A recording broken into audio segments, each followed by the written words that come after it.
Бірінші қайырлы күн баршаңызға. Бүгінгі видеосабағымызда орта ғасырлардағы қағанаттардан бастайтын боламыз. Ең алдыменен бізде түрік қағанаты жалпы орта ғасырлардағы Қазақстан территориясындағы ерте феодалдық мемлекет ретінде қалыптасқан болатын. Жалпы түрік қағанаты 552 жылдан 603 жылдар аралығында өмір сүрген қағанат. Қазіргі Қазақстан территориясымен толығымен қамтылған. Түрік қағанаты жалпы ең алдыменен өзіміз шекаралас аймақтардың ішіндегі оңтүстік шығыста Қытай мемлекетінен ең алғашқы деректерді қамтиды. Ол оңтүстік шығыс бөліктегі қытайлар 542 жылдан бастап өзінің деректерінде түрік деген этнонимдік сөзді қалыптастырған болатын.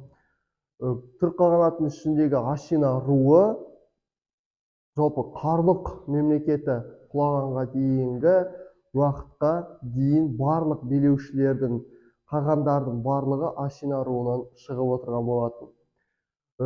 Түріктер 552 жылы өздерінің тәуелсіздігін алу үшін ең басты қарсыластары жужандарды, яғни аварлармен соғыс жүргізген болатын. Аварлардың басшысы қағаны Анағұй мен түріктердің қағаны Бумын 552 жылы соғысып, бір-бірімен сол шайқастың нәтижесінде Бумын жеңіске жеткен болатын. Осылай Ашина руынан шыққан Бумын түрік қағанатының негізін қалаған болатын. Жужандарды талқандағаннан кейін ірі мемлекетке айналып, өздерінің мемлекеттік территориясын қалыптастырып, астанасын Суяб қаласы қылған болатын.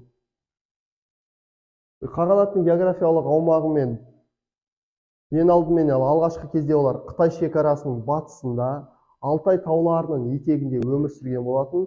Кейін Бумынның басшылығымен Қытайдың солтүстік бөліктеріндегі орналасқан Хуанхэ өзеніне дейін иеліктерін кеңейткен. Негізгі территориялары ауқымы қазіргі Қазақстан, Орта Азия, Монғолия, Манчжурия, солтүстік Кавказға дейінгі кең байтақ аумақты территорияны қамтыған болатын. Енді түркілермен бірге үйсіндер, ұйғырлар, қидандар, қыпшақтар сияқты халықтар түрік қағанатының құрамына кірген болатын. Қазақстан территориясындағы ежелгі Қазақстан дүниеде өмір сүрген барлық халықтар осы түрік қағанатының құрамына кірген болатын. Ашина руы және қаған билігі бойынша Ашина деген сөз ол киелі қасқыр деген мағынадағы ру қағандар осы Ашина әулетінен шығып отырған болатын. Енді қағанатта қағанның билігі мемлекеттің ең жоғарғы билеушісі болған болатын. Ол барлық билікті өзінің қолында шоғырландырып ұстап отырған болатын. Өзінің әскери жағынан ішкі сыртқы саясаттың барлығында лауазымды адамдарды тағайындап отырған.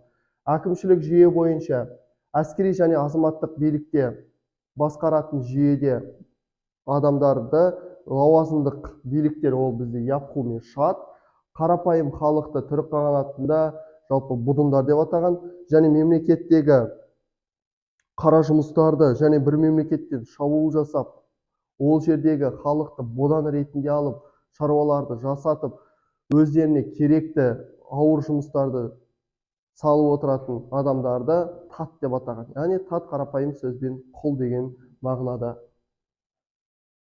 Бумын қаған қайтыс болғаннан кейін билікке оның інісі Мұқан келеді. Мұқан ел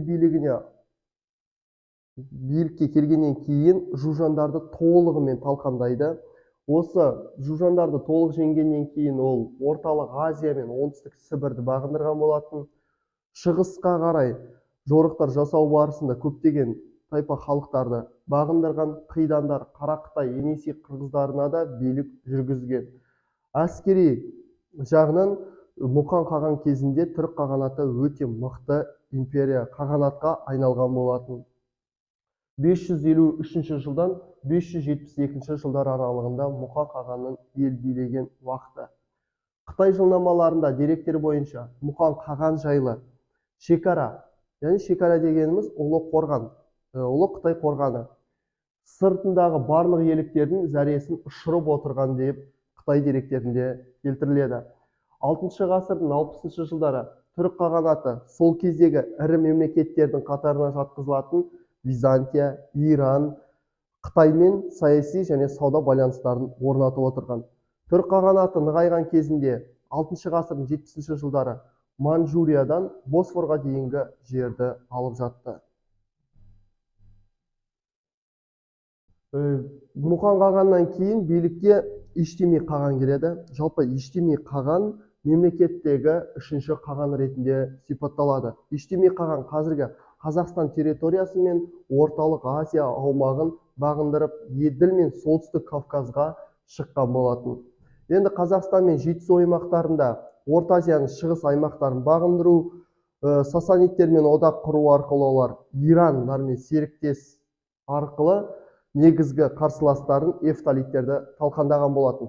Бірақ олар одақ құру барысында негізі Иранмен сасаниттермен одақ құру кезінде сасаниттің әскері жер бөлу мәселесіне келген кезде сонымен қатар ең бастысы әскери көмек келмей қалуына байланысты екі мемлекет арасында қайшылық туындап қалған болатын. Осы қайшылықты шешу барысында Иран және сасаниттер өздеріне түрік қағанатына Иштими қағанға алым салық төлеген болатын. Яғни көп мөлшерде өздеріне салық төлеп, осы одақты сақтап қалған болатын. Византиямен байланыс сауда-экономикалық қатынастарды орнатқан болатын. Осы кезде Византиямен 682 жылдан бастап екі ел арасында байланыс орнатылады. Ол елшілік қарым-қатынастар басталған болатын. Елшіліктер қатарына Зимарх елші ретінде барған болатын. Және де сонымен қатар келген бізде екінші елшілік ол Маниах қайтар жолда. 6 ғасырдың 80 жылдардың сонында түркілер Парсы мемлекетпен одақтасқан. Оңтүстік Қазақстан мен орталық Азияда қуатты эфталиттер мемлекетін талқандаған болатын. Ол эфталиттер мемлекеті, осы эфталиттер мемлекетін өздері ғана емес, одақ құру арқылы осындай үлкен мемлекетті жеңген болатын. Ұлы қағанның ордасы түркілердің байырғы қонысы Алтайда орналасқан. Олар бастапқы кезде Алтай бөлігінде түркілер мекен еткен болатын. Одан кейін бізде Ұлы Жібек жолы. Енді Қазақстанның оңтүстік бөлігі Ұлы Жібек жолы бойындағы сауда жолына керекті көптеген қалаларды басып өткен болатын. Осы кезде түрік қағанаты сауда бақылауын, жібек сауда байланыстарын орнатқан болатын. Жаңа айтып өткендей 568 жылы түрік елшісі Маниах Византияға ресми сапармен барған болатын. Түріктер қайтар жолда Византиядан түрік қағанатына келе жатқан елшіліктің қатарына Византия елшісі Зимарх қосылған болатын. Осылай екі ел арасында елшілік байланыстар орнатылған. 568 жылы түрік қағанаты мен Византия арасындағы елшілік байланысы жақсы дамығанын көруімізге болады.